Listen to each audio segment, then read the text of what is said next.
আসসালামু আলাইকুম। ইসমত জাহান রেসিপিতে সবাইকে স্বাগতম। রাইস কুকারের বাটিতে আমি এখানে মুরগির মাংসের পা ছিল, তারপরে টুকরো টুকরো করে আলু সবকিছু কেটে পরিষ্কার করে ধুয়ে নিয়েছি। তারপরে আমি পরিমাণ মতো আদা বাটা, ১ চামচ রসুন বাটা, বড় একটা পেঁয়াজ কুচি, ৫-৬টার মতো কাঁচামরিচ কুচি, তারপরে পরিমাণ মতো লবণ, হলুদের গুঁড়ো, মরিচের গুঁড়ো, ধনিয়ার গুঁড়ো, জিরের গুঁড়ো সবকিছু দিয়েছি। এখন আমি চামচের সাহায্যে সবকিছু একসাথে ভালোভাবে মিক্সড করে নিচ্ছি। এরপরে আমি পরিমাণ মতো সয়াবিন তেল দিয়েছি, হালকা একটু চামচ ধোয়া পানি দিয়েছি। তারপরে সবকিছু ঢাকনা দিয়ে ঢেকে রাইস কুকারের বাটিতে বসিয়ে সুইচটাকে অন করে দিচ্ছি। এখন গরম হওয়া পর্যন্ত অপেক্ষা করব।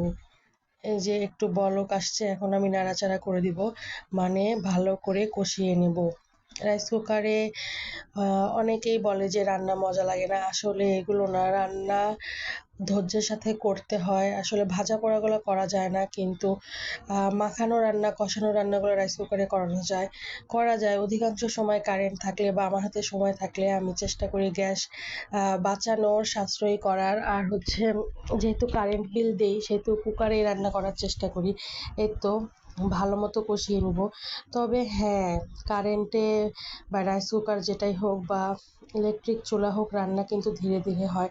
তো দেখেন পানি অনেকটা শুকিয়ে আসছে। এই যে আমার ছেলে সাদ বাবু রান্না করব, আর ও আমার কাছে এসে বলবে, মা তুমি কি রান্না করছো, এই কথা সে বলবেই। এই তো ভালো মতো কষিয়ে নিব। দেখেন পানি শুকায় আসছে, একেবারে ভালো মতো কষিয়ে নিব, তা না হলে আমার কাছে আবার ভালো লাগে না, যেহেতু মাংস বলে কথা। এই তো নিচে পানি শুকিয়ে আসছে, একেবারে পানি শুকিয়ে গেলে তারপরে পরিমাণ মতো পানি দিব সেদ্ধ হওয়ার জন্য।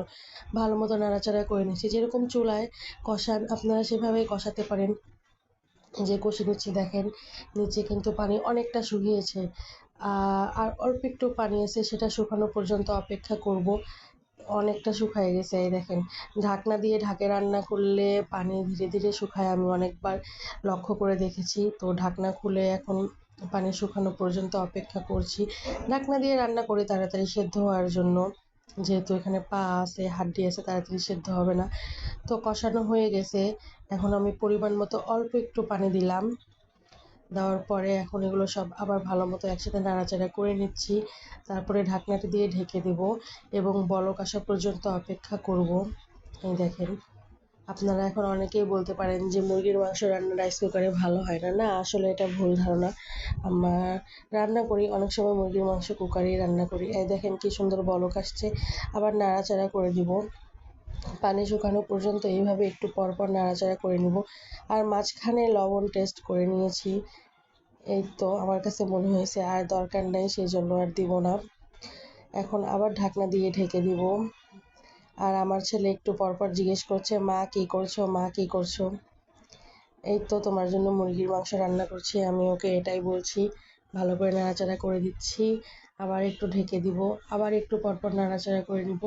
পানি না শুকানো পর্যন্ত এরকম করেই করব। এই যে অনেকটা পানি শুকিয়ে এসেছে, আপনারা দেখেন।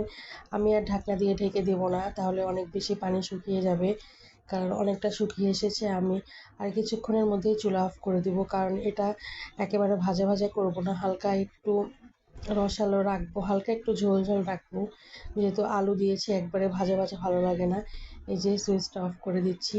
এখন যেটুকু ঝোল আছে এইটুকু রাইস কুকারের হিটেই টেনে নেবে।